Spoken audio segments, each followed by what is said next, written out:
two, three, four.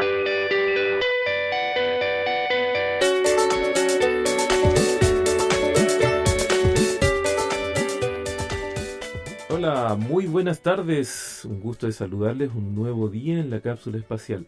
Hoy día con Jorge nos adelantamos unos minutos y sabemos que las personas que se vayan conectando poco a poco nos van a ver.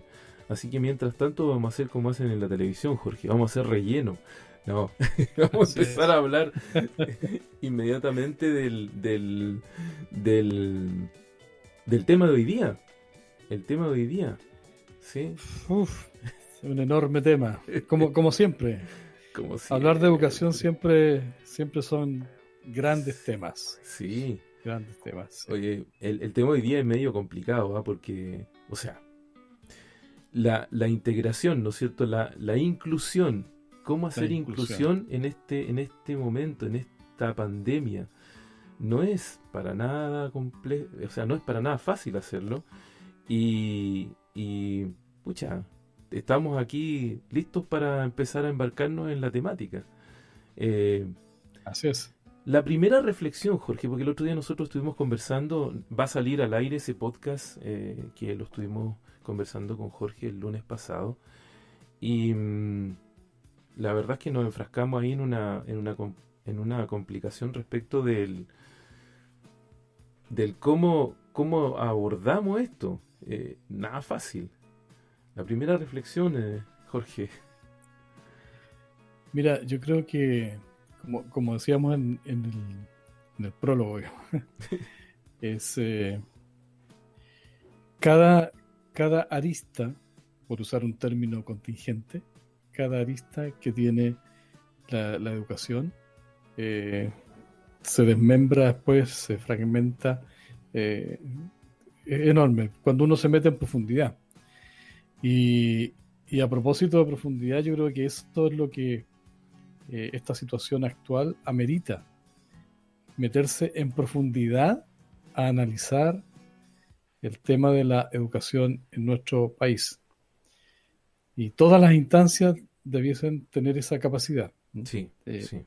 Profundidad porque es un área compleja y por lo tanto requiere lentes, herramientas y sobre todo una voluntad, ¿cierto?, de avanzar en profundidad.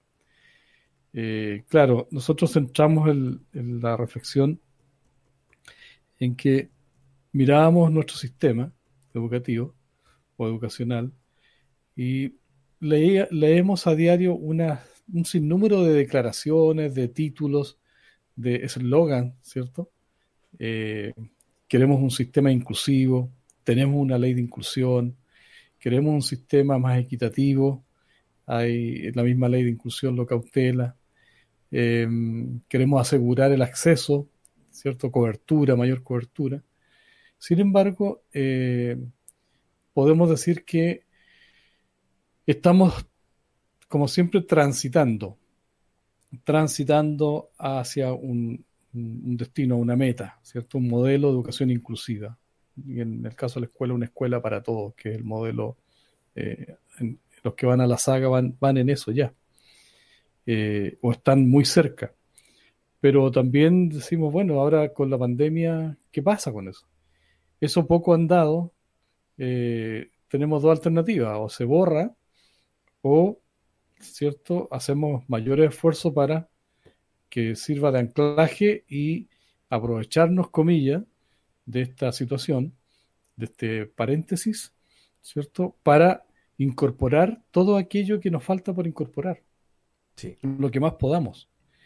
Más aún cuando día a día descubrimos que, otra vez, a pesar de la pandemia, nuestro país no tiene hasta el minuto un problema de recursos. Los indicadores así lo demuestran. Una economía que se viene levantando a pesar de todo. Un cobre que hoy día batió el récord de todos los del récords. precio. Sí. De todos los récords de todos los tiempos, o sea, es increíble. Entonces, no me puede decir ahora el ministro Cerda, creo que Cerda es sucesor de Briones, Sí. ni menos Figueroa, que oye, la billetera, que el déficit fiscal, que participe en el concurso para poder ganarse los recursos. Claro, no, por favor, Ya no hay excusa. Estamos en el suelo con la pandemia, pero aún así tenemos recursos, unos que no se han utilizado y otros que se siguen generando a pesar de todo. Entonces, eh, si hay consistencia entre los eslogans, entre los títulos, los titulares, ahora tendría que haber acciones, ¿cierto?, que permitan hacer las modificaciones que nuestro sistema educacional amerita para poder avanzar, porque si no nos vamos a quedar donde estamos y al parecer en educación, como nadie se muere por no saber leer, eh, No hay problema, no es grave, claro. no hay problema, claro. Entonces yo creo que eh, estamos en ese dilema hoy día. ¿Cómo hacer una escuela inclusiva en pandemia? Se supone que ya habíamos avanzado, por lo menos con los titulares, ¿no? Por lo menos con Pero alguna normativa que... fíjate que al final todo depende del cristal con que se mire, o de la óptica que le pongo, o de la interpretación que yo haga. Porque imagínate, hoy día aparecía en varios titulares, en varias partes por ahí, sobre todo en redes sociales, alguna fotografía de unos chicos, bueno, uno arriba del techo tratando de captar señal, otro a todo el frío ahí en un potrero, ¿no es cierto?, sentado en el computador porque la señal de internet sí llegaba, ¿no es cierto? Entonces, los comentarios para abajo de ese tipo de publicación eran los siguientes. eh, el esfuerzo, el tesón, la resiliencia. Y después uno dice, oye, no es eso, es que este país no le pone los recursos a la gente. Ese es el tema. Entonces uno dice, es injusto que estos chiquillos tengan que estar estudiando conectados desde un computador en la vega, en la feria, con los papás, ¿no es cierto?, mientras trabajan versus los que están en un colegio calentito, con buena iluminación, buena acústica, etcétera, etcétera. Los que están en sus casas, ¿no es cierto?, porque los papás no tienen que salir a trabajar, porque tienen a lo mejor la suerte de tener un trabajo que puede ser teletrabajo. Eh, Ese tipo de cosas no es justo y tiene que ver con la inclusión también. Sí, sí, por eso te digo, esa meta, escuela inclusiva, educación inclusiva, es una gran meta, pero nuevamente hay que darle la mirada completa. Y por eso te digo, es el momento de poner inteligencia y decir, mira, para que podamos avanzar en esto, vamos a requerir estas cosas prácticas. Ya no hay que seguirlas diagnosticando si ya se saben. Los diagnósticos están rehechos. Hay instituciones en este país que sobreviven, viven y usufructúan de los diagnósticos. Se crean para hacer diagnósticos, ¿cierto? Así como las encuestas y todas Ujú. esas organizaciones. Y por lo tanto tú buscas esos informes y están por todos lados y coinciden en las mismas cosas. O sea, hay que mejorar los recursos. Pues el otro día creo que cerramos la versión pasada diciendo, a la vuelta no puede haber un aula en este país que no tenga al menos una dupla docente. Mm. No puede haber, o por último, un docente y un asistente, pero en todos los niveles. O sea, eso es un mínimo deseable. Ya, no van a bajar el número de estudiantes por aula, pero bueno, dos profesores. Claro. De tal manera que esos dos profesores puedan trabajar incluso a la par, puedan planificar uno para una semana, el otro para la otra semana, eh, atender la diversidad, Mm. hacer la diferenciación o atender la diferenciación, que también ahí teníamos la visita hace, o sea, un seminario la semana pasada, parece, Ujú. de una experta americana o norteamericana, que nos hablaba de la diferenciación. Claro, pero es en el fondo un modelo que atiende a la diversidad, pero en serio, ¿no? Pero para hacerlo en serio, tú tienes que tener por lo menos cuatro ojos, dos cabezas que estén, ¿cierto?, repartiéndose el trabajo, más el apoyo de los técnicos y otros. Entonces, esas son las cosas concretas. ¿Y que cuestan plata? Sí, pues. ¿Hay Sí, plata? También hay. sí. Así O que sea yo que creo que... la excusa esa de es que no hay plata. No, no. O sea, Y también mira los titulares. En dos, o sea, en 5 años más vamos a tener un déficit de cerca de 30.000 profesores, lo leí. Sí, educadores. sí. Al menos 6 o 7.000 de ellos son educadores de párvulo. Entonces, preocupémonos, dicen las agencias. Yo les digo, oye, eso, esa cifra es irreal. porque al menos, si quieres hacer las cosas en serio, va a ser el doble. O sea, esa cifra es para las condiciones actuales, en que ya un profesor por aula no da abasto Mm. y no puede apalancar más a todos los niños. O sea, si lo vamos a hacer en serio, vamos a tener una crisis, pero del doble de profesores. Entonces, cómo se maneja la información, cómo se transforma la realidad, ¿cierto? Eh, y, y todo el mundo, digamos, juega un poco con el discurso en educación.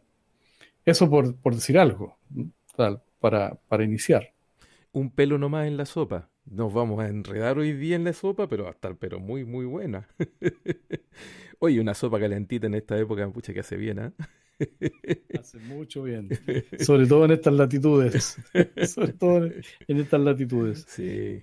Ahora hay para nuestros amigos que nos siguen y nos escuchan y nos van a escuchar, eh, también nosotros estamos partiendo desde la premisa de que estamos hablando de un modelo de escuela inclusiva, eh, el que está en vigencia, digamos, el que está avanzando en el mundo, una escuela para todos, que deja atrás la exclusión inicial e incluso la integración. Es decir, estamos por ponerlo en la línea evolutiva, en la etapa máxima de la inclusión. Es decir, cuando ya hemos logrado derribar todas las barreras. Y ahí un punto interesante. Nosotros, si bien es cierto, siempre tenemos buenos diagnósticos, no siempre los transformamos en diagnósticos estratégicos. Entonces yo creo que una mirada nueva es que los diagnósticos apunten concretamente, por ejemplo, una escuela que quiera ser inclusiva tiene que establecer claramente cuáles son las barreras que están presentes o incluso avisorar las barreras que van a emerger, ¿cierto? Si la dinámica de ese proyecto educativo sigue de la misma manera y tratando de adaptarse al sistema que lo administra, ¿no? Ya sea municipal, sistema local de educación, particular subvencionado o particular pagado. Bueno, esa clasificación ya nos dice que si eso sigue, es difícil hablar de una inclusión total, porque esos niveles o esas dimensiones nos muestran que hay segregación, hay exclusión, hay selección todavía, a pesar de que hay ley que impide la selección, el copago y el lucro. En la práctica sigue habiendo selección. O sea, un copago, por ejemplo, en particular subvencionado, es explícitamente una barrera. Sin duda. Y ese colegio, que son muchos Mm. colegios, ¿cierto? Son colegios no inclusivos, son excluyentes. Ah, pero te Porque, tengo que rebatir acá desde el otro punto de vista, porque te tengo que decir, pero son colegios buenos. claro, Es que esa es la percepción de toda la sí, gente. Es como, ese ah, es pero si yo pago, es un colegio bueno. Colegio gratis, colegio malo. ¿Eh? pero los indicadores de la calidad de la educación en Chile no nos dicen eso. Es que ese es el tema. Es una, es Es que ese una es el tema. percepción, es una expectativa, ¿cierto? O sea, lo que está probado en el mundo y validado en el mundo es que la diversidad agrega valor a un proyecto educativo, Sin duda. bien gestionado, digamos, bien llevado, ¿cierto? La diversidad.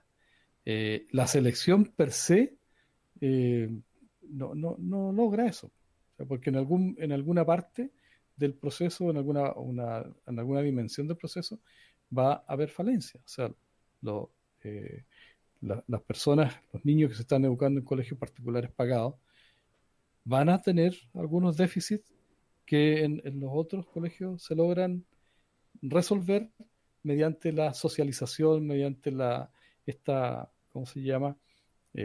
Diversidad, ¿cierto? Que actúa como movilizador de potencialidad, no está en el otro. Entonces, tú estás seleccionando, pero estás quedando con una clase que finalmente va a tener deficiencia y esas se aprecian quizás no durante la etapa en que la estamos mirando, escolar, pero sí en la educación superior y sí más adelante. Va a haber habilidades sociales, afectivas, que seguramente no se van a desarrollar. Entonces, son percepciones y expectativas también de los apoderados. Sin duda. Es lo mismo que yo podría decirte, mira, oye, en los colegios que tienen mejor infraestructura, lo más caro de este país, eh, es posible volver a la presencialidad ahora porque ahí los niños no se van a infectar porque tienen todas las barreras, tienen el mejor alcohol gel del mercado, o sea, lo Tienen importan. espacio No se lo entregan al suficiente, ¿no es ministerio. cierto? Claro, Mm. pero, ¿qué nos dice la realidad? Que se están infectando igual que todos. ¿Te das Sí, cuenta? salió O en la sea, noticia ahí hasta con bombo y platillo, por todos lados. Sí, claro. eh, Entonces, son de los detalles. ¿Ah? Y otra cosa más interesante también para agregarle ahí otro pelo a la sopa, que no es menor. Si yo seleccioné previamente todos los chiquillos, ¿no es cierto?, que entraron a este colegio y dije, bueno, estos puntajes para arriba se quedan, los demás para abajo no se quedan, es diferente también el sistema, po. Eh, Porque ya hice una primera selección, ya y dije, bueno, acá quedaron quienes, los que tienen buenos rendimientos, po.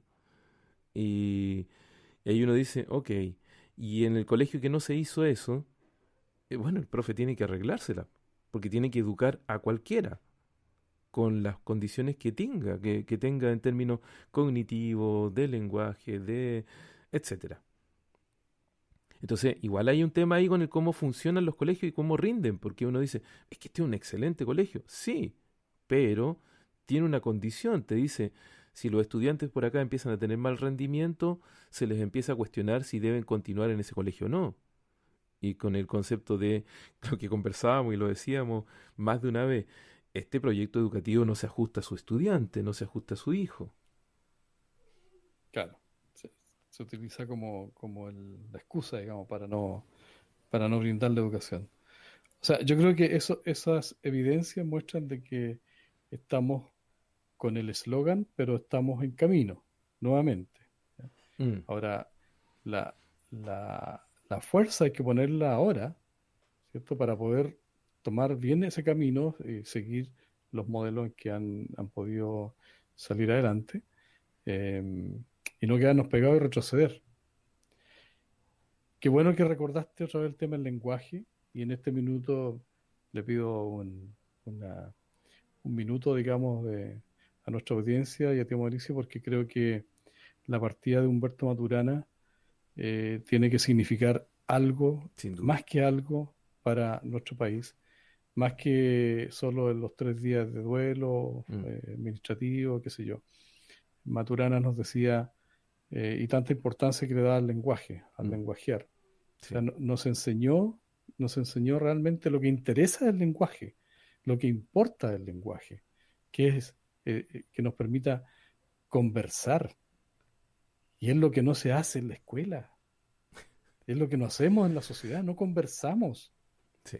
no lenguajeamos, solamente transferimos instrucciones, descalificaciones, conocimiento, pero las conversaciones se echan de menos. El Mm, diálogo reflexivo se echa de menos. sí. ¿Ah? El diálogo reflexivo, y a mí me quedó muy grabado, ¿cierto? Alguna oportunidad en que tuve la posibilidad de estar con él y, y me decía Jorge, mira, estos niños van a aprender a leer, van a aprender el lenguaje, van a avanzar en la medida que los profesores y los adultos conversen con ellos.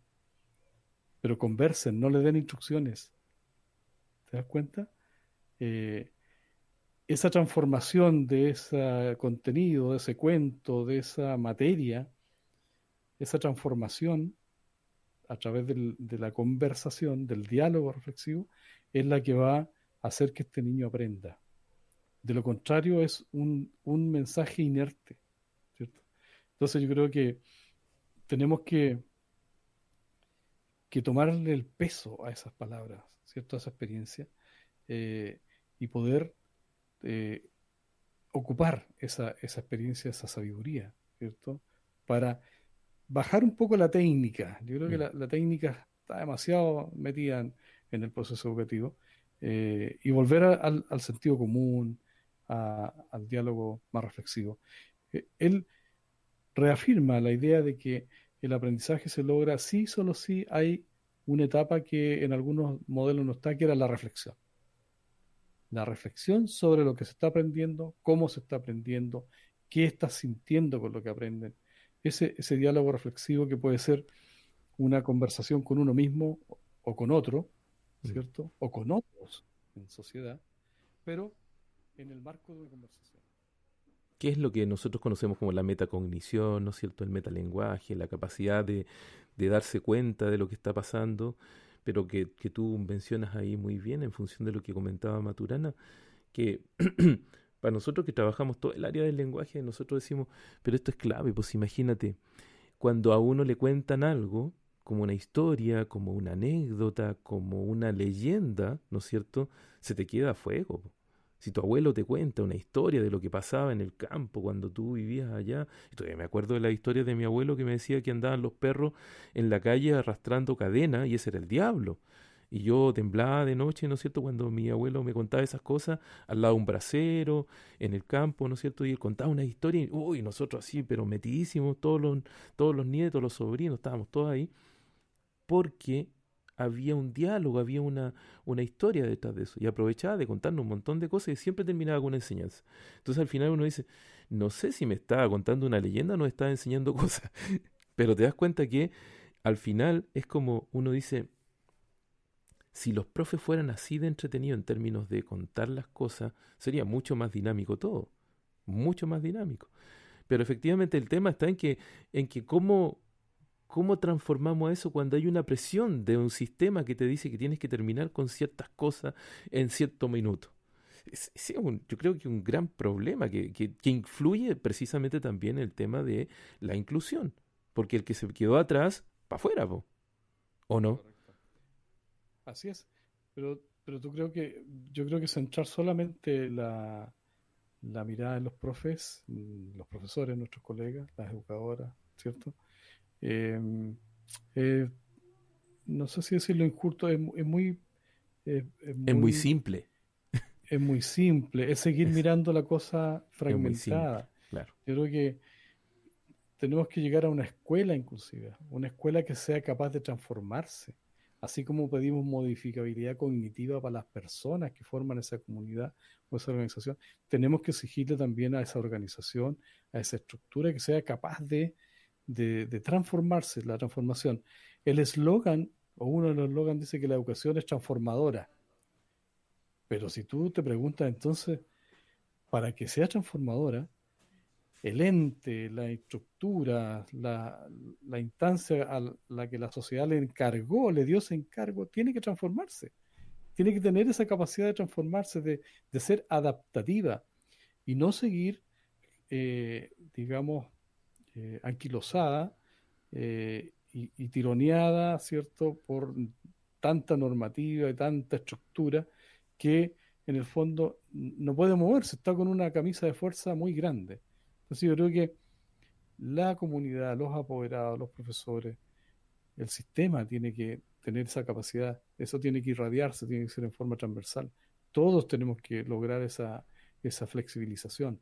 Eh, Tú comentabas los cuentos del abuelo, yo le pedí al Andrés que si podía entrar, entrara, Ujú. porque Andrés tiene esta experiencia de trabajar en la interculturalidad y, y siempre desde, desde lo no indígena estamos mirando eh, aquellas prácticas que las culturas ancestrales tenían para transmitir su conocimiento, ¿cierto? La oralidad, los cuentos, las historias.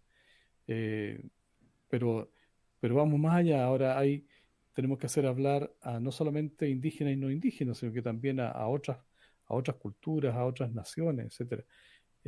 Pero en el ambiente de la conversación, en ese ámbito, esa, esa mirada simétrica, ese compartir simétrico, ¿cierto? Sin jerarquía, es el que permite y va dejando enseñanzas, po. Sí. Eh, yo recuerdo así, antes siempre las historias terminaban con la moraleja. Sí, po. ¿Te acuerdas? Yo creo que por eso ¿Cuál mi es la abuela tenía esta moraleja? cosa de la moraleja. Pues entonces, después de la historia Claro, del perro con las cadenas por la calle era, y no se salgan a la calle, chiquillos, porque les puede pasar esto. Era como, claro. Ahora, eh, pero esa nueva forma que no es nueva, sino que es vieja, es de otras culturas, es antiquísima, nuestros estudiantes de pedagogía o profesores en formación y los que están en ejercicio tienen que vivir esa experiencia también, vivirla más que recibir la prescripción. O sea, usted si quiere hacer educación intercultural, utiliza el modelo tanto, que tiene tantos pasos. Eso no, tiene que vivir eso, tiene que tener una inmersión, tiene que hacer etnografía, tiene que sentirlo, respirarlo. Mm. Esa es la manera como va a poder llevarlo a la práctica, porque esa vivenciación o esa experienciación le permite dar un paso más hacia la reflexión, ¿cierto? Y a la resignificación de su práctica. De lo contrario es, tómese Instrucciones. 3 gotas, claro, prescripción médica. Claro. Eso no, en este caso no aplica. Oye, justo que hablas de los estudiantes de pedagogía, nos hacen dos preguntas. Una que tiene que ver con si los profesores y educadores de pregrado tienen formación en la parte de educar en la diversidad. Y la otra pregunta que nos hacen en relación a la medición de la calidad. Eh, Ahí tú que trabajas en el ámbito de la formación de profesores, no sé, pues te dejo la pelota. Yo creo que s- voy a partir con la frase cliché. Estamos haciendo, estamos trabajando para eso. Ha habido avances, Ya. ha habido avances, pero lamentablemente esos avances han sido pocos porque finalmente estas son iniciativas que su instalación dependen de un financiamiento que finalmente el Ministerio de Hacienda lo quita, si ya esto lo comentamos. Sí. O sea, acuérdense que dijimos que hace no más de 10 años el Ministerio lanzó un programa nacional para todas las universidades de remodelación de sus planes de formación de profesores, nuevos modelos, una cantidad de recursos interesantes, importantes, que recibimos muchas facultades para cambiar los planes de formación, para que nuestros estudiantes tuvieran pasantías, para que incursionaran en nuevas prácticas, para que nuestros mismos docentes llegaran hasta su doctorado, etcétera. Pero eso se acabó de pronto, se acabó como se acaba toda esta iniciativa, pues funcionan un tiempo después, se acaba el financiamiento y te dicen a las universidades, bueno, ahora vea usted cómo sigue con esto. O por último, si te deja una cuota por un tiempo, te dice, bueno, pero si usted tiene otras prioridades, puede utilizarla en otras cosas. Entonces, y no estoy ironizando, perdónenme, no Mm. estoy ironizando, lo sé con conocimiento de causa, porque así ha pasado y muchas instituciones tuvieron que eh, bajar esos programas. Entonces, eh, no fueron lo suficientemente apoyados por el Estado. Fue una iniciativa que surge así con muchas cosas y después se cae. Ahora, también hay que decir que eh, esos programas también buscaban una mayor colaboración entre las escuelas formadoras y las escuelas y el sistema escolar o de educación parvularia. Eh, Eso tampoco se materializó fuertemente, pero eso tiene que ver ahí más con un tema cultural entre los niveles, entre la profesión, digamos. Cuesta mucho hacer que estas cosas en poco tiempo se instalen. Así que yo diría, sí, ha habido intentos, sí, los profesores que están hoy día en servicio han tenido que, bueno, y los que están en formación también, eh, están conociendo más normativa, más qué sé yo, manuales sobre el tema. Pero yo remarco mucho la idea de que para que puedan aprender el modelo tienen que vivirlo. Entonces la inmersión tiene que ser en aulas diversas, tiene que ser en ambientes en que ellos puedan eh, realmente vivir esto. Y sobre la medición, yo creo que, bueno, hoy nuevamente en la Cámara de Diputados se presentó un proyecto para suspender CIMSE y evaluación de docentes. Yo creo que ahí lo que puedo decir es que la evaluación es un proceso inherente a la educación. debe estar presente siempre. Y eso pasa por una evaluación integral de todos los recursos, los docentes, el equipo directivo, la participación de los apoderados, de todos, porque todos hacemos educación. Por lo tanto, todos tenemos que evaluar cómo estamos participando en este proyecto, o en los proyectos educativos. Ahora, sabemos que la evaluación estatal o ministerial del profesor está asociada a ranking, a jerarquía, a desempeño, a renta, etcétera, y que es un sistema centralizado. Pero bueno, si eso se suspende, está bien. Yo creo que a lo que hay que abogar es que la evaluación, los colegios y los sistemas propios la sigan realizando. O sea, yo lo que esperaba era que en el mediano plazo, ¿cierto? Esta mirada externa se transformara en una mirada interna, que el sistema nos dijera, nos diera los parámetros, algunos indicadores y nosotros implementáramos en cada escuela un sistema de evaluación de nuestros docentes, de nuestro equipo de gestión. Un sistema propio que dé cuenta de la cultura, que dé cuenta de las características de esa comunidad educativa, ¿cierto? Pero que tenga un paraguas, ¿cierto? Que sea de nivel nacional, que no se aleje, ¿cierto? De la estructura centralizada. Eh, Ojalá que a eso llegáramos, Mm. pero yo sé, me consta que los colegios realizan sus propios procesos de evaluación docente, eh, considerando algunos o varios aspectos, ¿cierto? Eh, pero eso también tiene que tener una réplica en qué se hace después.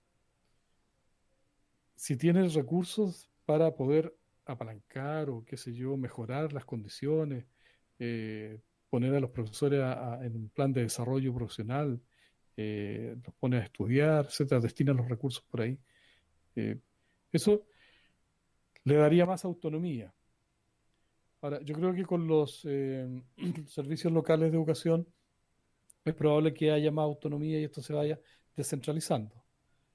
Pero creo que, como te digo, la evaluación no puede desaparecer, tiene que No, estar no, siempre presente. sí, claro. ¿Mm? Fíjate que cuando conversábamos el otro día acerca de todas las aristas que están consideradas en el tema de la inclusión, siempre uno lo piensa, por lo menos en mi caso, desde el punto de vista de las personas con discapacidad o con problemas, ¿no es cierto? Que uno dice, pucha, lo ideal es que sea una escuela inclusiva, ¿no es cierto? Que les pueda dar todos los recursos de terapia, adaptaciones curriculares y todo lo demás, que les permita cursar una educación. Eso es lo que uno espera, ¿no es cierto? Pero también llegamos a algunas conclusiones, porque eso es como lo clásico. De hecho, hay un programa que tenemos grabado acá en el podcast donde hablamos de la educación inclusiva. Conversamos con Irma Iglesia, que era la persona que creó la Fundación Down 21 Chile, ¿no es cierto? Y que nos dio cátedra acerca del tema de la inclusión, porque ella tiene una hija o un hijo con síndrome de Down y nos habló desde el minuto uno cómo fue su historia respecto del concepto de la inclusión y lo que significó ir a todas partes, a hablar con todo el mundo para luego conseguir una inclusión. Pero también salía en la conversación lo que podemos de alguna manera replicar. Los invito a escuchar el podcast que vamos a subir ahí el fin de semana. eh, de la perspectiva del papá que tiene un hijo que no tiene problema, ¿no es cierto? Y ahí el tema de que esto no es tan simple, que no es solo el problema del profesor, el problema del colegio, sino que es una cuestión que implica a la comunidad completa.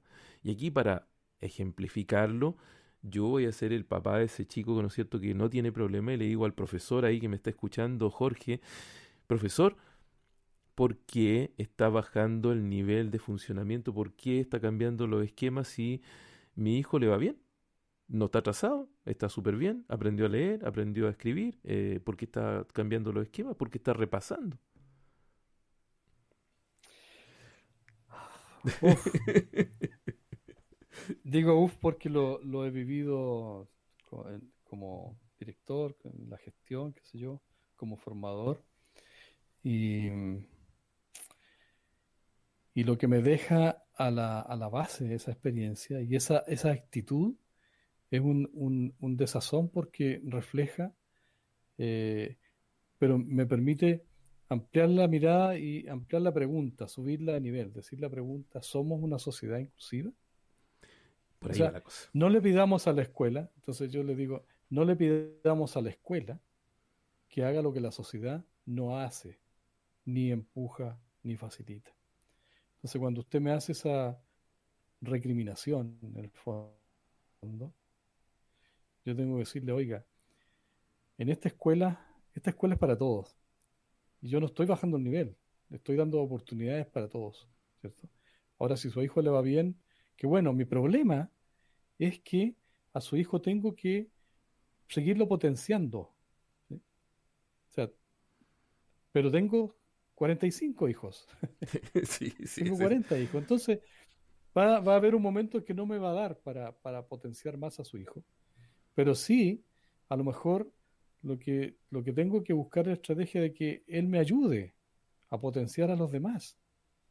Y esa ayuda, usted debe entenderla, que no le está restando a su hijo.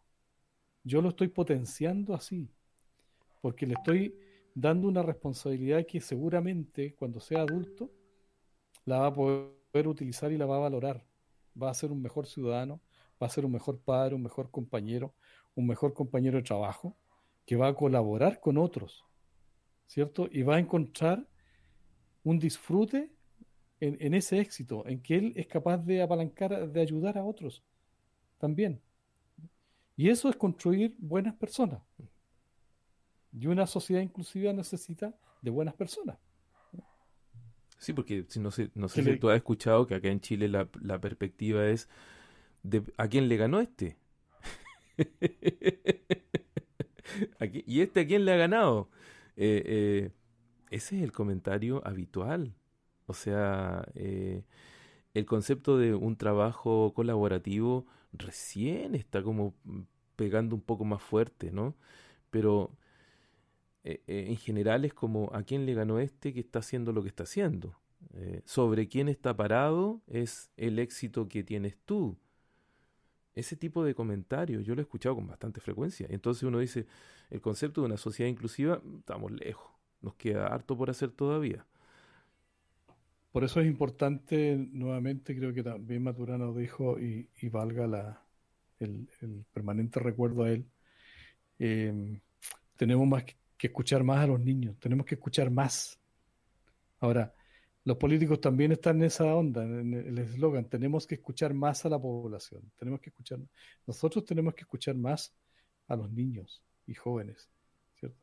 Porque eh, también me he dedicado a eso y he visto, aparte de esos discursos de padres que demuestran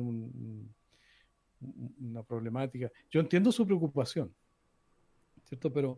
Pero mi labor es cómo puedo ayudar a sumar, ¿cierto? A que seamos más solidarios en esto. Ahora, yo creo que los jóvenes y niños, hay muchos de ellos que están en esta oportunidad, en la pandemia. He estado leyendo algunas reflexiones que escriben por ahí, eh, están siendo muy empáticos, ¿cierto? Lo que para un periodista o para otro profesional, o incluso para nosotros a veces en el comentario rápido, Mm. ¿sí? Decimos, mira, oye, esos chiquitos estaban arriba del cerro, qué sé yo. La lectura y el relato que hacen esos niños de esa situación es muy potente y muy profunda. Y denotan una empatía tremenda, ¿cierto? Cómo se conduelen con esa situación. Eh, Porque todavía en ellos no se naturaliza Sí. ese déficit. Ese es un déficit, es alguien, alguien se está despreocupando de esas personas, no les está prestando la ayuda que requieren, ¿cierto? Y para esas que no están prestando la ayuda, eso ya se naturalizó. Ah, no, si mira, si siempre se nos van a quedar abajo, algunos. Es la Eh, distribución natural de la curva nomás, pues Jorge. Correcto. Ahora, en otros países nosotros sabemos que en otros países nosotros sabemos que esos algunos son miles, po, Sí, ¿ya? sí. Son miles porque la pobreza no baja, ¿ya? Depende con la wincha que la mida, ¿cierto? Puede subir o bajar, pero hay pobreza. Y siempre esa pobreza se queda como en lo natural. No es que siempre hay pobreza. Todas las culturas lo han tenido, todas las sociedades lo han tenido. Sí, pero ¿qué hacemos porque eso se disminuya? ¿Cómo somos empáticos, solidarios, qué sé yo? Eh, entonces, tenemos que escuchar más sus reflexiones, tenemos que escuchar más cómo ellos se comportan frente a sus pares, ¿ah? Cómo, cómo se acercan. Ujú. Nos preguntan ahí, la Fono María Lizana, la colega, respecto del tema de la evaluación docente, que a veces era muy maquillada, ¿no es cierto? Porque era con un guión, ¿no es cierto? Porque al final impactaba sobre el sueldo del profe, po. Y es un tema también. Eso tú lo conoces, Jorge, es un tema. Sí, mira, esas son algunas de las disquisiciones, como decíamos el otro día, La que hay disquisición. respecto de estos sistemas externos. Eh, Me ha tocado participar en procesos de, comillas, preparación para la evaluación o de reparación post-evaluación. Ya, Son son sistemas, son dos planes, formas de verlo, tal vez. claro, son planes que hay, es que hay unos que son previo a la evaluación, donde hay gente especialista que están trabajando, acompañando a los docentes en preparar su portafolio, Ujú. preparar la grabación de su clase, preparar sus instrumentos, etcétera. Y hay otro sistema de acompañamiento, que una vez que se emitió la evaluación y el profesor queda en básico, categoría básica, ¿cierto? Sus empleadores tienen que prodigarles un programa, un plan de superación, que significa capacitarles, formarles en eso que salieron deficitarios. Entonces lo que uno ve es que el sistema, eh, claro, si tú le enseñas a un profesor a armar una clase ideal, ¿cierto? Y con estas cosas de que va a ir se ponen de acuerdo con un camarógrafo y todo eso. eh, yo diría que en años pasados había mucha preparación, había mucho de farándula en eso, Mm. por decirlo así.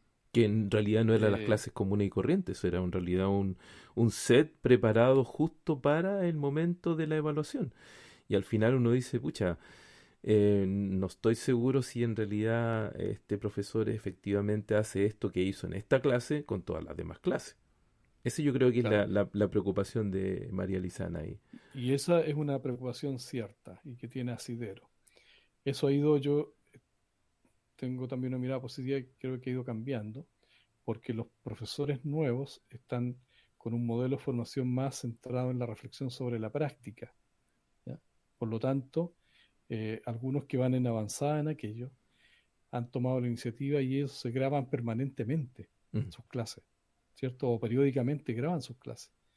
Y las graban para estudiarlas, ¿cierto? Hacen investigación sobre sus propias clases y reflexionan sobre su práctica buscando alternativas para poder resignificarla o cambiarla. Eh, y eso está bien, eso es lo que debiese ser. Y por lo tanto, esa práctica grabada de acuerdo con un camarógrafo que además es externo de un estudio que manda el Servicio de Educación, mm, yo creo que debería quedar fuera, mm, debería quedar fuera. Eh, y solamente permitirle al profesor que confiar en él, mm. digamos, confiar en que su práctica y su grabación de clase eh, es fidedigna, es genuina y está dentro de un proceso mucho más completo, ¿eh? Mucho más completo, más complejo y que realmente está significando un nuevo aprendizaje en él, ¿eh? Oye, pero Y va a fíjate que resignificar. en este momento, con esto de la pandemia y que las cámaras están encendidas, ¿no es cierto?, para el profesor, no tanto para los estudiantes, el profesor que hace una clase tiene que considerar que al otro lado le está viendo el estudiante, el papá, la mamá, la abuelita, el abuelo, el tío, otro profesor, como nos comentaba el colega el otro día, ¿no es cierto? Eh, por lo tanto, yo creo que ahora la cosa es un poco más compleja, en el sentido de no puedes darte el lujo de hacer una clase así nomás. Tienen que ser siempre las clases, ojalá lo mejor posible, porque al otro lado tienes jueces que están diciendo, mira la clase del profe, ¿ah? Bonita la clase, buena la clase, mala la clase, hoy pésima la clase. Tenemos esta cuestión ahora que es que el papá está dentro de la sala de clases, que antes no sucedía eso, po, porque tenías el alumno nomás, y el alumno te contaba, bajo su perspectiva, no, si este profe es súper choro, es súper bueno, es no sé qué, qué sé yo, versus el otro que decía, no, que este profesor es malo, que no me enseña, que me hace leer las cosas, que trae pura fotocopia, ¿no es cierto? Ahora tenemos eh, al papá Un adentro de la auditorio, clase, una audiencia, es una parte de la audiencia. audiencia. ¿Ah? Estás en la telerrealidad y es como la película de Truman Show. Sí. ¿Eh? Sí, sí, bueno, yo creo que ese ha sido el gran desafío que le ha significado bastante cansancio y agobio a los profesores, porque han tenido que desplegar otras habilidades, ¿cierto? Eh, y también en eso yo creo que el sistema no ha contribuido porque a pesar de que hay conciencia de que la exposición a la pantalla tiene que ser breve, cápsulas pequeñas, 20 minutos por medio, etcétera, el sistema sigue insistiendo en que los niños pasan conectados 5 horas o qué sé yo, cerca de 5 horas al día. He estado viendo algunos horarios de colegio De las y 8 a realmente las 2 de la tarde. Es- lo que no cabe en la cabeza es que si hay conciencia de aquello, si lo dice todo el mundo, lo dice la UNESCO, lo dice la OCDE, etcétera, los grandes pensadores en educación, La ciencia, eh, la psicología, la neurociencia, todo el mundo te está correcto. diciendo, si el cerebro se agota, no va a funcionar. Mm. Pero no hacemos caso de eso, po, ¿te das cuenta? Pero Es ¿por una qué? Esa es contradicción la permanente. pregunta que uno dice, pero ¿por qué no se hace caso? ¿Le pegamos un palo a Figueroa de nuevo? Eh, Es que esa es la pregunta que uno No dice. sé, yo creo que El eh, ministro, las reglas, el reglamento, los sostenedores, los profes. nuevamente vuelvo a la cultura y no sé si estará nuestro invitado hoy, No ha estará, aparecido, Iván, ¿no te ha fíjate, llamado? No ha no ha aparecido, ok. aparecido. Bueno, Mm. bueno, había invitado a un colega sociólogo porque nuevamente vuelvo a la cultura, porque yo he escuchado mucho de parte de los apoderados, de los empleadores. eh, Hay una cosa que si bien es cierto, yo comparto nuevamente con Humberto Maturana, el tema de la rigurosidad. Yo creo que hay que tener rigurosidad para todo, para el método, para todo. Pero eso no puede transformarse en una permanente desconfianza. Este país, nuestra cultura es desconfiada. Sí. Se desconfió y se desconfía de la calidad de los profesores. Que no hacen Ahora, clase en pandemia. Po. Que no hacen clase en claro, pandemia, porque el comentario constante es cuando volvamos a la presencialidad y los niños entren a clase, y uno dice, mientras tanto, ¿qué? O sea, claro, claro. Pero está a la base eso de la desconfianza, ¿te das cuenta?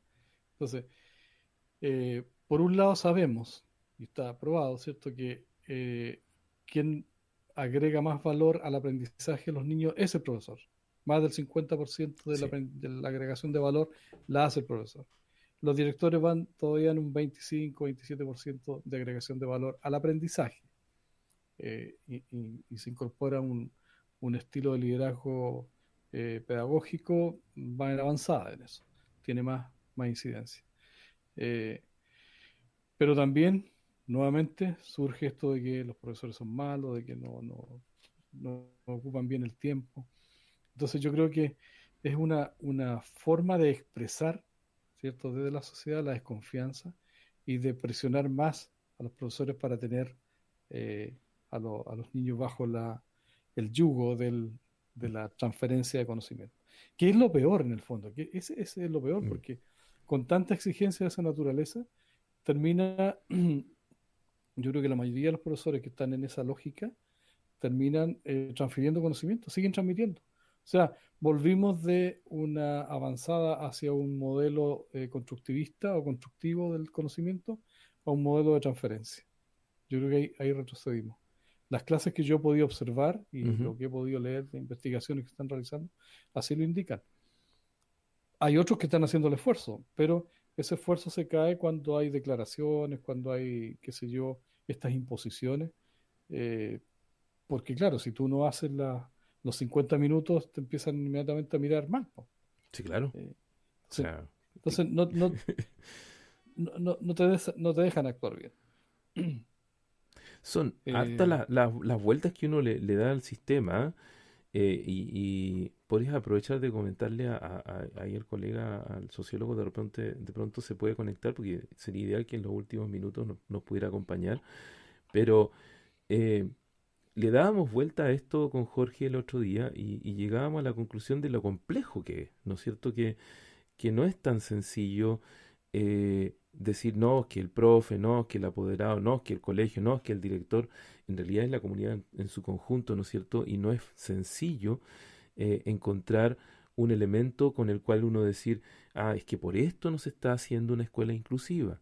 Ya, yo creo que son muchos los aspectos que están, que hay que considerar cuando uno piensa en el tema de la inclusividad. Jorge.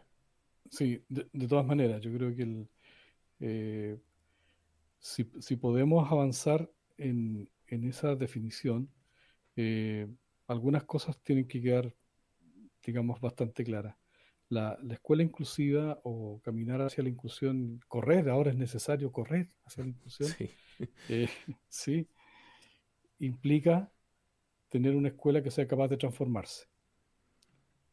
Pero también uno mira hacia afuera y dice, entonces tiene que haber un sistema que permita esa transformación, que dé, conozco un directivo, un gerente de educación que me decía, me hablaba de que haya orilla para hacer este desembarco, digo, Ah, que haya espacio, fondo mm, para avanzar.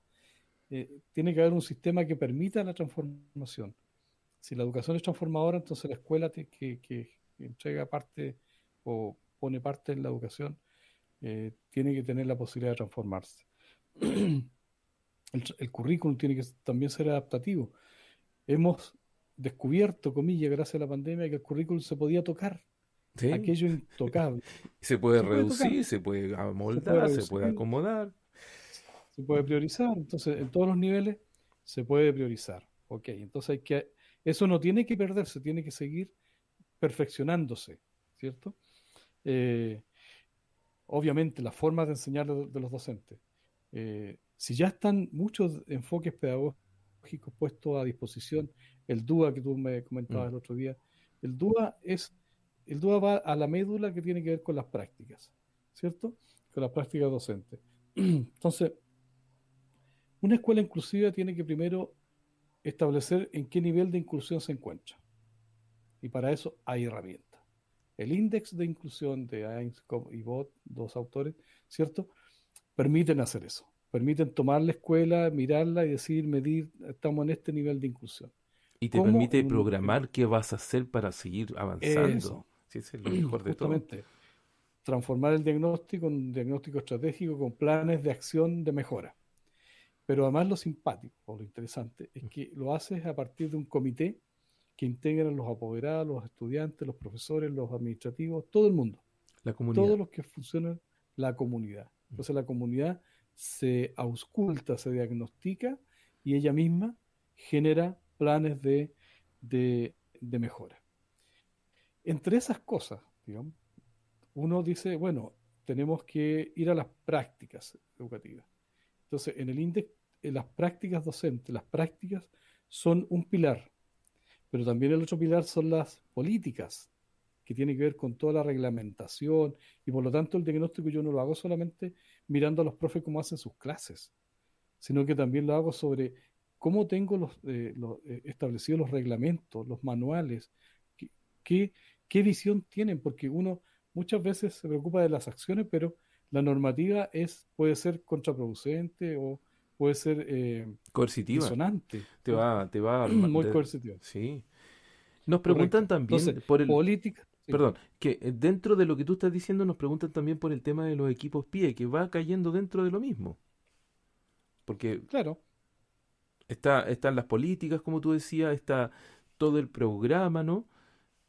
las prácticas, las políticas y están las culturas. De las culturas ya hemos hablado bastante, o algo, digamos, ¿cierto? La cultura docente, la cultura de apoderado, la cultura directiva, la cultura. Entonces, esa mirada tiene que darse a esos tres pilares que mueven la organización educativa y ver cómo está la inclusión allí metida, cómo se manifiesta.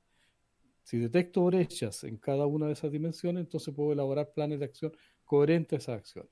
Ahora, los equipos PIE, al igual que el DUA, son también una herramienta, una estrategia, ¿cierto?, para poder avanzar en esta línea evolutiva hacia la inclusión. Pero los equipos PIE y el trabajo que hacen los PIE siguen manteniendo un esquema de segregación al interior de la escuela, porque esos niños que son atendidos por el PIE están en una cápsula, Ujú, y eso es segregar. O mm, sea, inclusión plena vamos a tener cuando no exista ninguna barrera, ningún mm, rótulo. mm. Todos somos diversos y se nos reconoce por esa diversidad. Si mi diversidad se expresa a través de una necesidad educativa especial, es mi diversidad. Si tengo aprendizaje avanzado, esa es otra cosa. ¿Te das cuenta? Entonces, pero nadie me rotula, ni me encasilla, ni me genera un tratamiento especial, ¿cierto? Que me segregue, me saque. Sí. ¿Ah? Es cierto, en el PIB te acompañan en el aula, pero después te acompañan afuera. Entonces, ese acompañamiento afuera te está segregando. Y Ahí porque no hay además, inclusión, ahí fíjate hay que un hay, camino. ahí hay un tema que no es menor tampoco, que es el tema de, eh, tengo un problema y lo tercerizo. O sea, que lo arregle otro. ¿Ya? Y ahí el concepto Claro. de, como nos pregunta Camila, ¿qué es lo que podría cambiar para hacer la escuela un poco más inclusiva? Yo creo que eso es, tengo un problema, yo tengo un problema. Y no voy a tratar de buscar la solución con un tercero. Voy a apoyarme con un tercero, ¿no es cierto?, para hacer los ajustes necesarios para poder mantenerlo en la sala de clase, que es lo que tú estás diciendo. Por eso, claro, por eso es que la escuela necesita transformarse. Eh, o sea, si antes mandábamos a este niñito a la escuela especial, Mm. ahora tenemos un pie que atiende al fondo del Adentro de la escuela. patio en Pero, una pero el oficina esquema es el adentro de la mismo, escuela. po. Claro, claro, es la misma lógica, digamos. Eso tiene que acabarse, Mm. ¿ya? Pero eso tiene que ver con la transformación. Preocuparnos de la infraestructura, de las barreras mecánicas, de qué sé yo, las rampas, las puertas, todas esas cosas, de acceso, accesibilidad, pero de aquellas otras barreras que son como las que estamos mencionando, ahí hay que poner más trabajo. Mirta González nos dice que el pie no segrega si efectivamente constituye una estrategia inclusiva para el colegio o para toda la comunidad. Un pelo más para la sopa. Eh, un pelo más para la sopa. O sea, lo que pasa es que hay que entender también que, y vuelvo al tema cultural, el tener un rótulo, ¿cierto? Es un mensaje, es un lenguaje que lleva a la segregación. O sea, no es la intención es tratar de resolver el problema, pero la forma en que se hace es una imagen que se proyecta, ¿cierto? Y eso es una manera de hacer evidente la segregación. Tal vez en un mundo ideal sería una- un trabajo de más de un docente en la sala de clase que tuviera apoyos de muchos recursos en técnicas, trabajos, etcétera, ¿no es cierto? Ajustes para ayudarle a llevar a cabo su proceso. Ese es como el ideal. Por, por supuesto, pero además, fíjate, el tema del lenguaje. Cuando tú dices, ¿cuántos niños pies tienes? Sí, Ahí sí, lo que estás haciendo es una clasificación, pues. sí. Tengo pies y tengo normales. Mm, Y eso es segregar. ¿Te das cuenta? ujú. Entonces, al lenguaje que hay que llevar es de qué dimensión, de qué naturaleza es tu diversidad de niños que atiendes en la escuela. ¿Te das cuenta? Sí. Entonces, esa opacidad hacia la segregación, a ese rótulo que yo digo, es importante porque es un lenguaje simbólico que eh, a ti te ponen un rótulo. Este niño es pie. Mm. Entonces hay apoderados que son irracionales y que enrostran, ¿cierto?, a los padres de aquellos niños que tienen una dificultad, ¿cierto?, que por culpa de su niño, mi niño se está atrasando, o el profe le presta demasiada atención. Sí, Mirta nos invita a conocer una experiencia a pie que no segrega, así que vamos a invitar a Mirta para la Excelente, próxima sesión, porque sería ideal que pudiéramos conocer, ¿no es cierto?, justamente súper. la perspectiva del proceso mismo en el que no se está produciendo una segregación. Yo me acuerdo mucho de los comentarios de los chiquillos con TEA, con los que yo trabajo harto, TEA, trastorno del espectro autista, eh, porque de alguna manera ellos me decían, ustedes son los neurotípicos, nosotros somos los atípicos, ¿ya? Y entonces, ¿por qué ustedes nos tratan como si fuéramos diferentes si nosotros no somos diferentes? Ustedes son los diferentes. Entonces ahí uno dice, eh, no sé, tienes razón, sí, creo que tienes razón. No, no, no son, ese es el tema. Es cómo Claro. enfrentamos, ¿no es cierto?, el esquema que nos permita hacer una real inclusión, que ese es el tema. Yo creo que esa es la cuestión más compleja. Claro.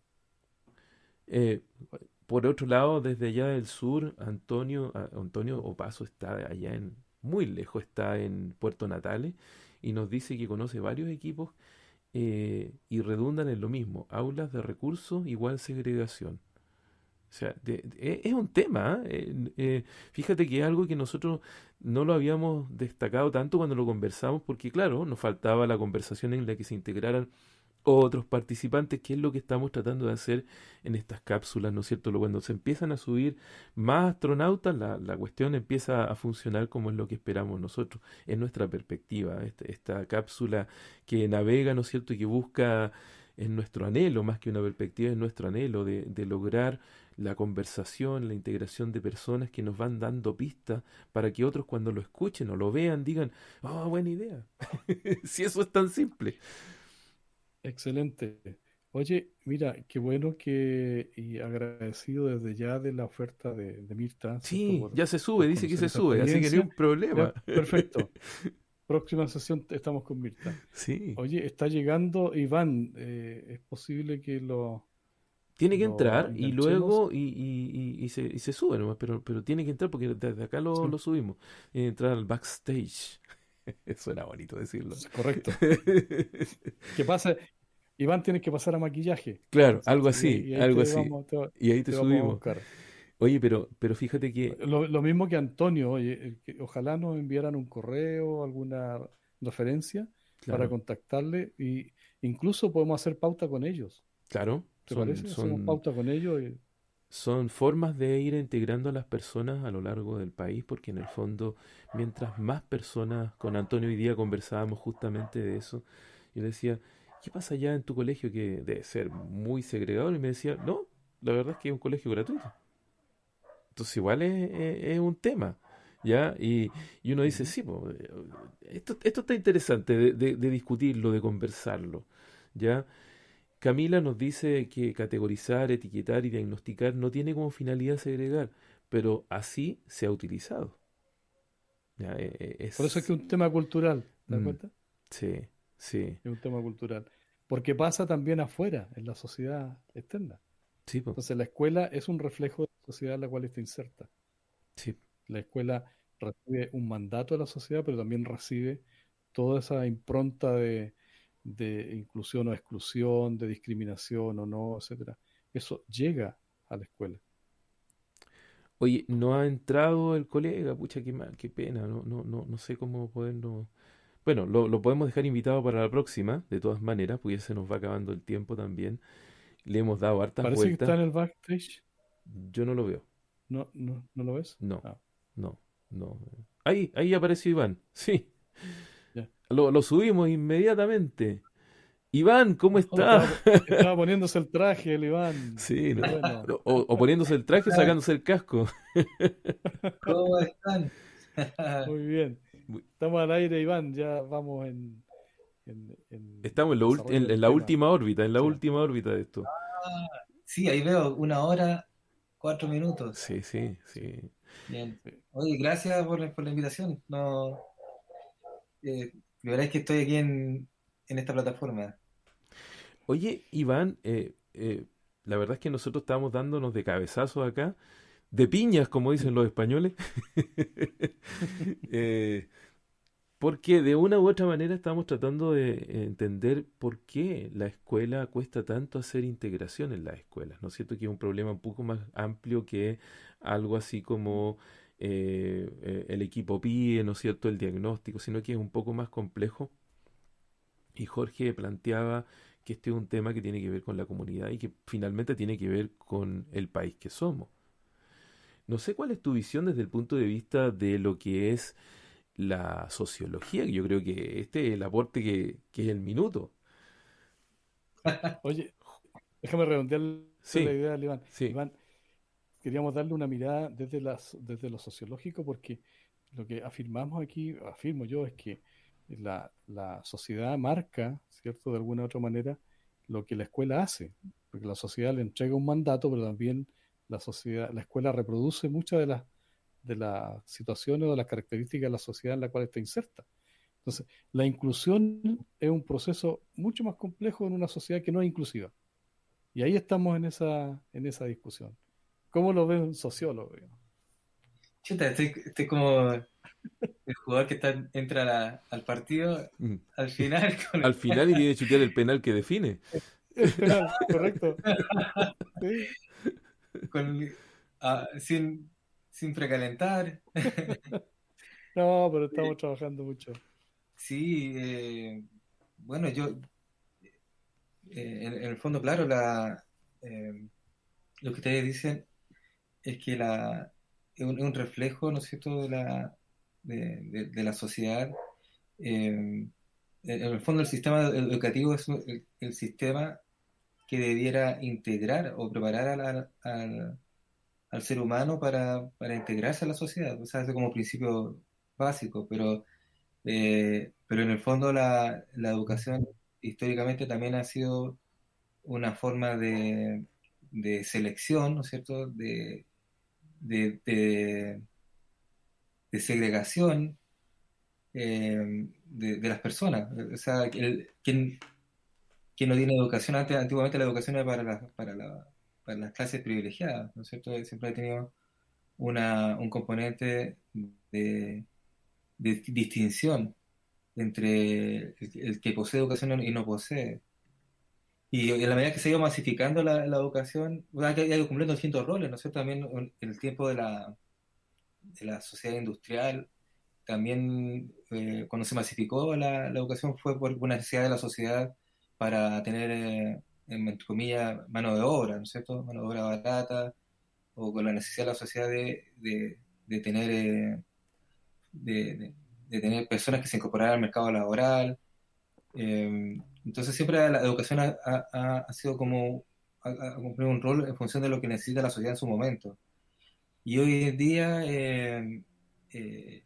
lo que necesita la sociedad son personas integrales, son personas que tengan un sentido crítico, hoy se habla mucho acerca del pensamiento crítico. Entonces,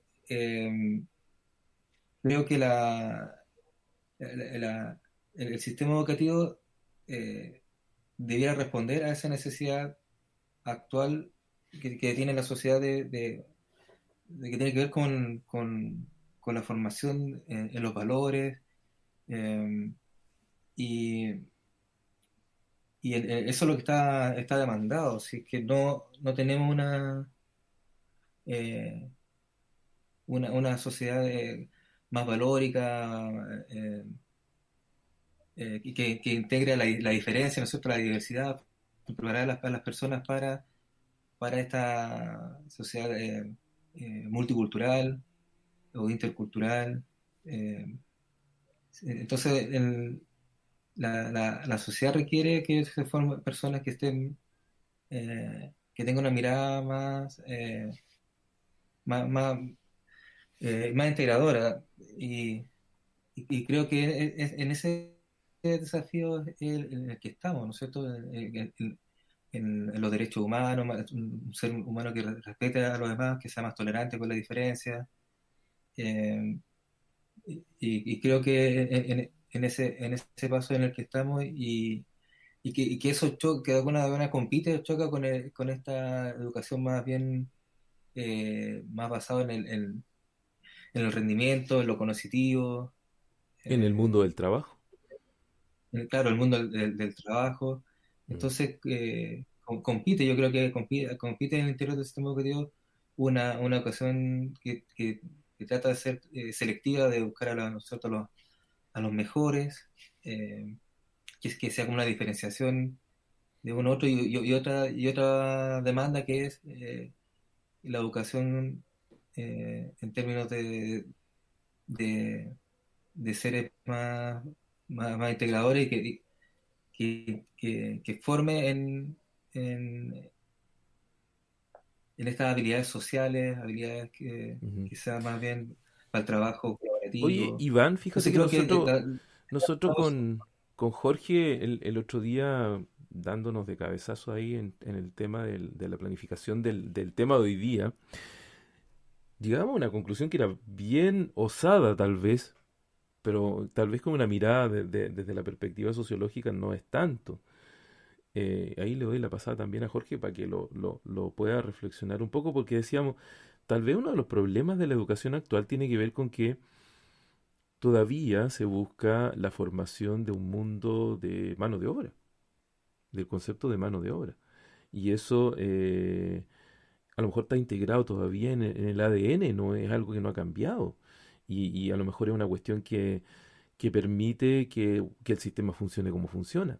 Porque efectivamente no estoy tan seguro de si en los colegios lo que se busca es formar estudiantes que sean emprendedores. Por ejemplo, ahí Jorge juegue. Sí, gracias. Eh, Te atajaron el penal, po. Te atajaron el penal.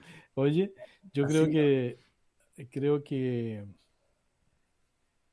hay intentos por meter también el emprendimiento en la formación, pero también el emprendimiento mirado desde el punto de vista nuevamente laboral, nuevamente de la empresa, de la formación de trabajo, de generación de trabajo. Yo creo que eso es necesario, o sea, en los tiempos que vivimos es necesario. Sin embargo, lo que demanda esta sociedad y la que viene, o sea, los tiempos que vienen, es justamente que em, las personas sean fuertes como personas, o sea, se fortalezcan mucho como personas, como, como Homo sapiens, que piensa, que colabora, que resuelve problemas en comunidad, que puede, Mm, nuevamente Humberto presente, lenguajear, que puede hacer colaboración, que puede, que puede transformar la realidad. Eso para mí yo creo que es clave. mm. ¿Queremos una educación transformadora? Ok. Pero entonces, permítanos hacer esa educación transformadora. La sociedad tiene que dar esa licencia, así como da esa exigencia, tiene que, o como impone esa exigencia, tiene que dar esas licencias para que eso se haga.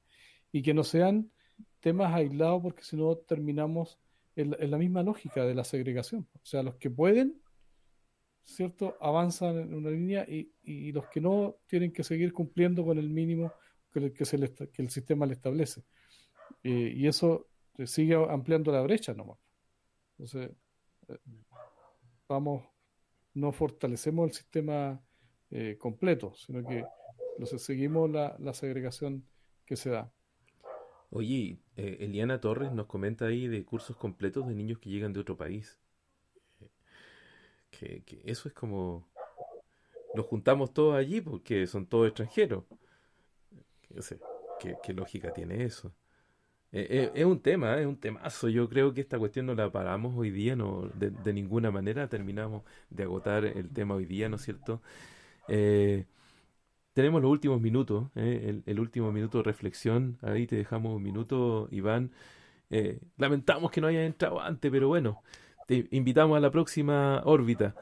Un minuto de reflexión respecto de estas pocas cosas que has pillado en este minuto.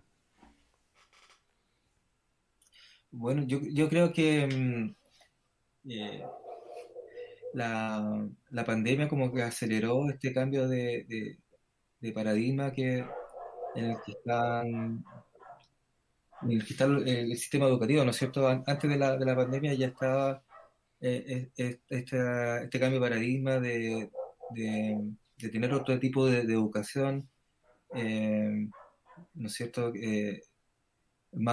Pasar del protagonismo, ¿no es cierto?, del docente al protagonismo del alumno, con nuevas metodologías de aprendizaje, eh, y, ¿no es cierto?, en el aula, y de repente nos cambia, la pandemia lo que hace, ese paradigma lo acelera, y resulta que entramos en este tema de la virtualidad, donde hace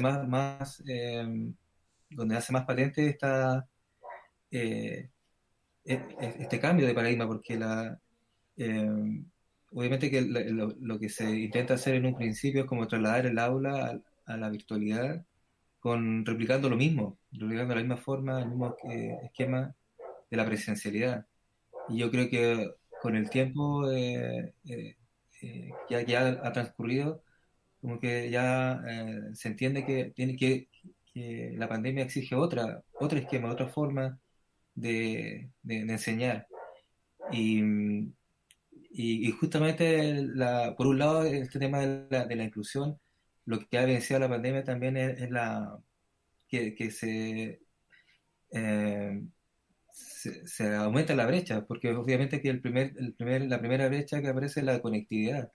Entonces, no todas las familias tienen las mismas condiciones para, para, para, para conectarse a una clase virtual, no tienen los mismos dispositivos, no tienen la misma señal de internet. Entonces, obviamente que le agrega una segunda diferenciación o una segunda brecha.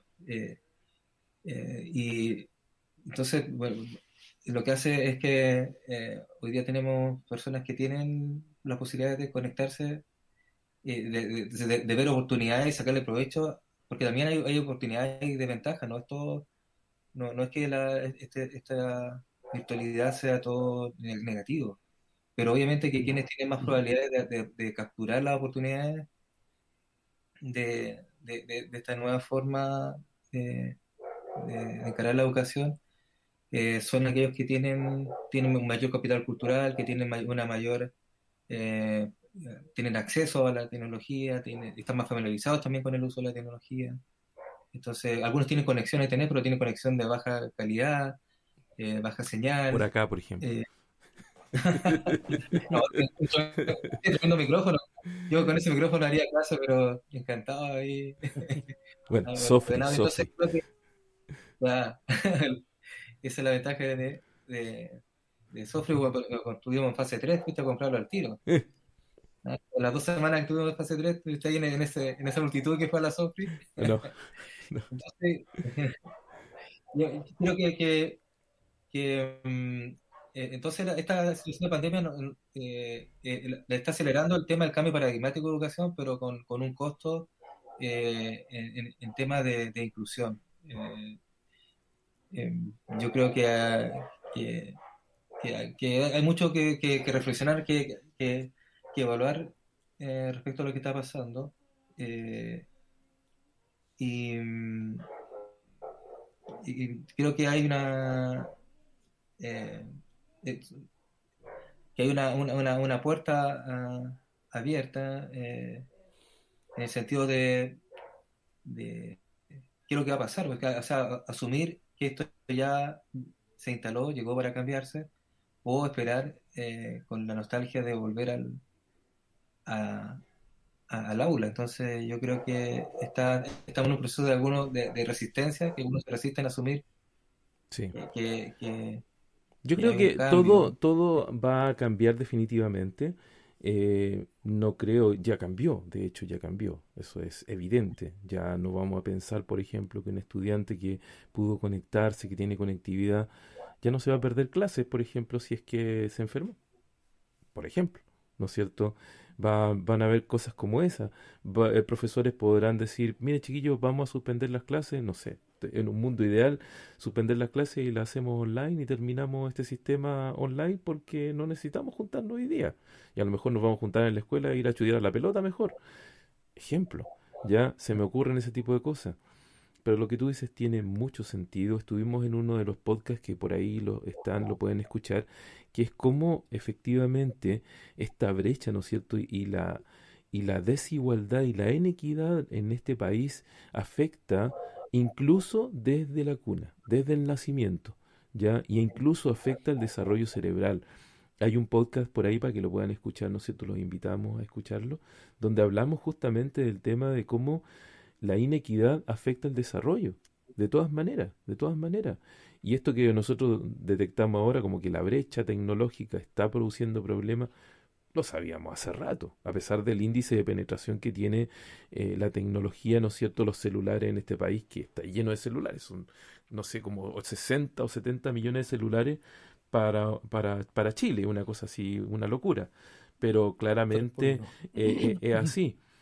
Tenemos que terminar, tenemos que cerrar, pero vamos a dejar la puerta abierta porque esto tenemos que de alguna u otra manera cerrarlo, darle un final feliz, que es imposible, creo yo, pero bueno, es una de las ideas.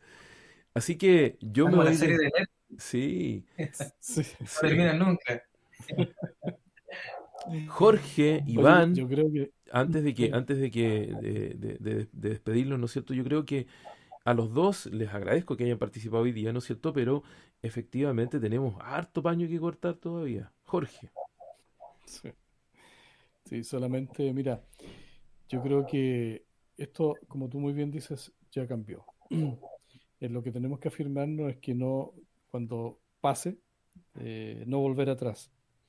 Eh, Hay que, como bien dice Iván, lo positivo de la virtualidad o lo telemático, como se llame, o el modelo que se aplique, eh, hay que fortalecerlo, ¿cierto? Porque es una ganancia eh, para todos, ¿cierto? Para la sociedad, para la escuela, para todos, para los niños sobre todo. Pero también yo creo que hay que hacer mucho hincapié y la fuerza está en que los excesos, de una vez por todas, hay que también parar con aquello. O sea, las horas de exposición a las pantallas, la no utilización de otros recursos más cercanos del cotidiano para favorecer los aprendizajes, las medidas de autocuidado. O sea, esas cosas que pasan como a segundo plano no pueden a la vuelta seguir. O sea, tienen que ponerse en primer plano. Por otra parte, las escuelas tienen que transformarse, efectivamente. Los recursos están, los gerentes y las instituciones tienen que ir pensando en que van a tener que dar el ancho en eso, permitir que los proyectos educativos nuevos sean transformadores de verdad, porque de lo contrario, como te digo, es volver al pasado, digamos. Eh, Porque lo del pasado es lo más fácil de hacer y hay aprendizaje en eso, pero lo que se requiere es transformación. Y una de esas transformaciones es también hacer entender que los proyectos educativos tienen que ser inclusivos y por lo tanto cualquier medida, cualquier estrategia que se cree al interior de las escuelas tiene que ser erradicada. O sea, ese ejemplo que nos ponía ahí la consulta, de tener a todos los niños extranjeros en un aula, es una segregación que no debe existir. Pero para eso hay que prepararse y tener la voluntad, ¿cierto? Prepararse técnicamente, socialmente, afectivamente para poder disponer de esa nueva escuela. No hay que perder la oportunidad. O sea, No, eso, yo creo que sí que esa es la clave. Oye, con estas últimas disquisiciones nos veremos, nos vamos separando y nos vamos a ver en la próxima órbita del próximo viernes. Recuerden que hoy día que cambiamos el horario, que estamos más temprano, a las 7 de la tarde. Esto después de un análisis técnico que hicimos con Jorge, ¿no es cierto? Ahí porque dijimos, bueno, ¿cuál es la hora más agradable? A las 7 de la tarde. Así que los invitamos para la próxima semana a una nueva órbita, donde el que se quiera subir a la cápsula es muy bienvenido. Así es que un abrazo para todos y nos vemos en la próxima semana. Adiós. Chao, un abrazo. Que estén muy Chao, bien. que estén bien.